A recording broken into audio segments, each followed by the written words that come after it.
Hi everyone, I'm David Fisher, and this is Presidential Chronicles, the series of books and videos on American history as seen through the lives of the presidents of the United States. This episode is from the life of John Adams, and the focus is his war duty abroad. The year is 1778. Adams had just come home to Braintree, Massachusetts after 2 long years serving in the Second Continental Congress off in Philadelphia. He's home to his family, he's home to his farm, back to starting his law practice, but he's not there for long. Congress comes calling again. They want him to go to France and to represent the United States' interest, along with the ministers already there, to get France to commit to coming in on the side of the Americans in this war against their common enemy, the British. Now, Abigail doesn't want him to go. He's been gone a long time already at the Congress, and she doesn't want him gone again, but this is John Adams. He is never going to turn down a request from his country to serve, and so he agrees to go, decides to take his oldest son, John Quincy, now 10 years old at the time, with him, and so he can oversee his education, and off they go to France. It's kind of a perilous journey. There are British warships everywhere. They find at one point a British warship spots them. They think they might actually have a conflict, but no, they're able to escape and eventually make their way to France. The problem is, by the time Adams gets there, his job has already been fulfilled. The existing ministers of Benjamin Franklin, Silas Deane, Arthur Lee had already concluded a treaty with the French to come in on the side of the Americans. So John Adams has no job, no responsibility left. So what does he do? He decides to move in. He takes up Franklin's offer to move into his home in Passy. He meets the members of the French court, but he doesn't really have any responsibilities. He's asking Congress to send him new instructions. Of course, it takes weeks at a time to get messages across the Atlantic. And eventually, Adams says, enough's enough. I have nothing to do here. I'm going home. He takes John Quincy. They sail back to the United States. While he's there, he has an opportunity to do some good work. Now, Adams had written the previous couple of years something called Thoughts on Government, which is really his view of how government should be set up in this world of a democratic republic that they were trying to start in the United States. And he had this belief of a 3-branch system where you'd have an executive, a legislature, a judiciary. They would each have checks and balances on the other. The key was to get good people, virtuous leaders who would serve the people, but also put the checks in place so that anyone who might be despotic in their tendencies could be checked by the other branches. Well, now it was his state, Massachusetts, that wanted to write its own constitution, and they asked Adams to do it. And he basically does it almost single-handedly. He spends a few weeks.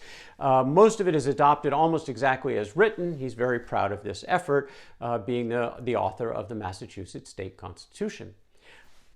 Again, ready to go back to work with his family and his farm and his law practice, but once again, Congress comes calling. This time, they want him to go back to Europe to be there for the point when it's time to negotiate a peace treaty with the British. Now, there's no end in sight to the war. Things are not necessarily going that well for the Americans, but Congress believes they need to have their man in place ready to negotiate if and when the Americans win this conflict in the field of battle.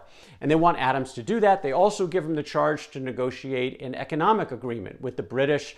And so this time he takes John Quincy and his other son, Charles.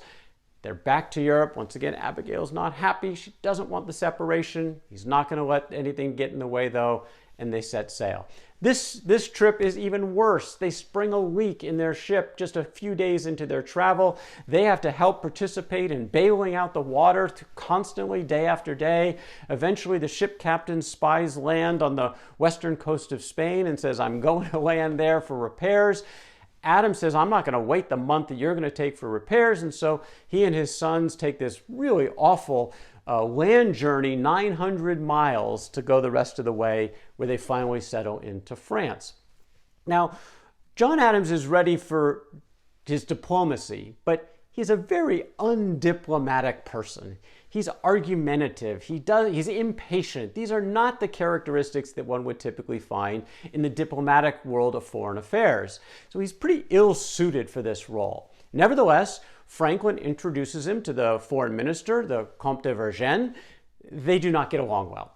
Adams is pushing and prodding, more help for the American cause, and Vergennes is, look, you don't have any leverage here. I don't need to help you. Stop bothering me, was his basic tenor. And there's also this issue with Ben Franklin.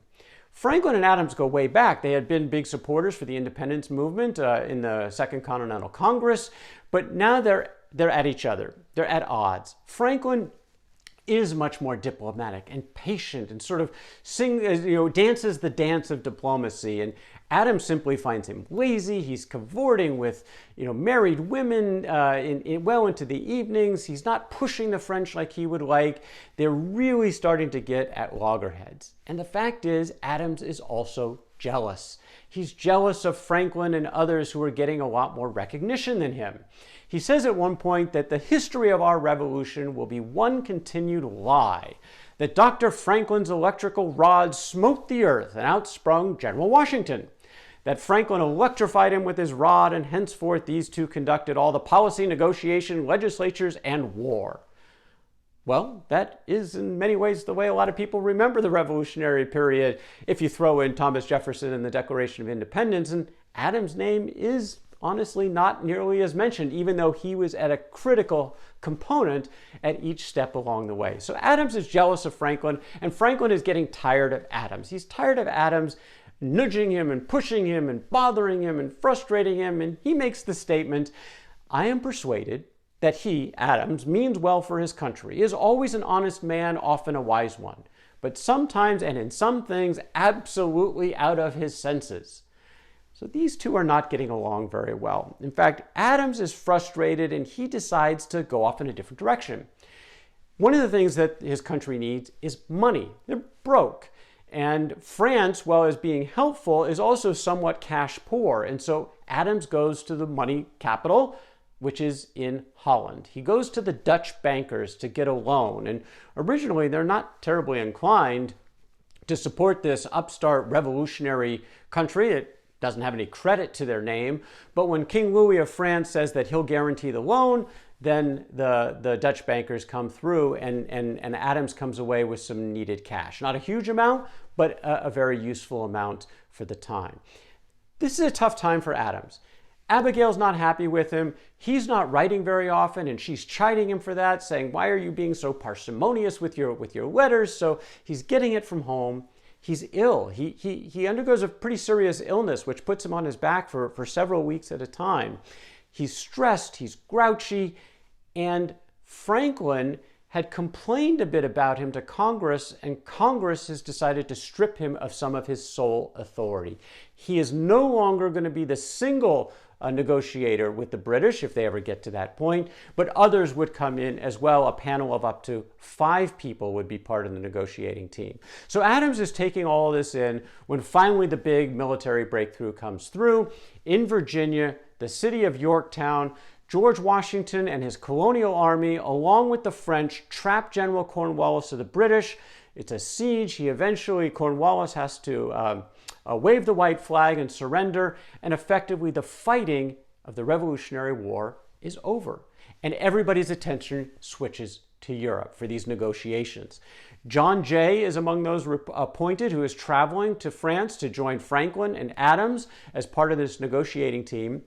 But Adams takes a moment to do something else. While he's waiting for others to arrive, he goes back to the Netherlands. He wants that nation to recognize his country, and he negotiates to the point where in April of 1782, the Dutch, in fact, recognized the United States. And Adams says, if this had been the only action of my life, it would have been a life well spent. He's very proud of this moment, in part because this was his. There was no Washington or Jefferson or Franklin honing in on what happened in the Netherlands.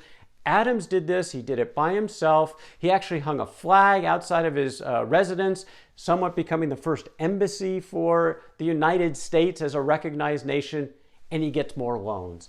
Robert Morris gets a lot of credit as the main financier of the American Revolution during the war itself. Certainly Alexander Hamilton gets a ton of credit for establishing the economic system of the United States in his role as the first Treasury Secretary. But in between, John Adams was absolutely critical in getting these loans, a series of them, as he keeps going back to the Netherlands to help provide some economic stability to the United States. October 30th, 1782, the negotiators have arrived. Richard Orwell is representing the British, and the very first thing that Adams and Jay decide to do is ignore their instructions from Congress, at least one key element. The main thing, of course, was independence. They were all agreed upon that. But one of the second things that Congress told the negotiators to do was to be sure to include the French in all of the negotiations. They have been our ally, and we owe it to them to be party to this. And Jay and Adams say no. The French have different interests. Their motivations are different. We're the United States. We need to look out for our own interests. We can't include the French in the negotiations. They convince Franklin even to come on board, and the French are shut out as the negotiations begin. Now, the negotiations were several key topics. Again, independence, the end of the war, that was table stakes, and that was agreed to fairly quickly. A lot of the other stuff, they got agreement, but much of it was still subject to future arbitration or future negotiations. So the British, who had debts in the United States that were owed to them, they could pursue those in U.S. courts. The U.S. was granted the right to navigate and transport on the Mississippi River, but they still were subject to a separate negotiation with Spain. The British agreed to leave the forts on the western side of the United States, get their soldiers out of there, but eventually that had to do with another negotiation as well. There would be no compensation for the Loyalists. Ben Franklin was adamant about that. There would be no return of runaway slaves. One of the key areas that Adams got involved in was access to the New England fisheries. Now, when it was all under England, whether it was off the coast of Canada or off the coast of one of the colonies, this was all accessible by the New England fishermen. Well, now there were separate countries. They needed to figure out where to draw the line, and Adams was extremely well prepared for this. He came with maps. He knew that his interest of his New England colleagues were very interested in these fisheries, and he actually wins some good concessions from the British in terms of that action in these negotiations. Eventually, things are signed. November 30th, 1782, the Treaty of Paris has come to a close, and John Adams' war duty is officially over. But his tenure in Europe still had a long way to go. And that is the story for another day. That is John Adams and his war duty abroad from the life of John Adams. For more Presidential Chronicles, check out my books on Amazon.com, and don't forget to subscribe to my YouTube channel. Until next time, I'm David Fisher, and this is Presidential Chronicles.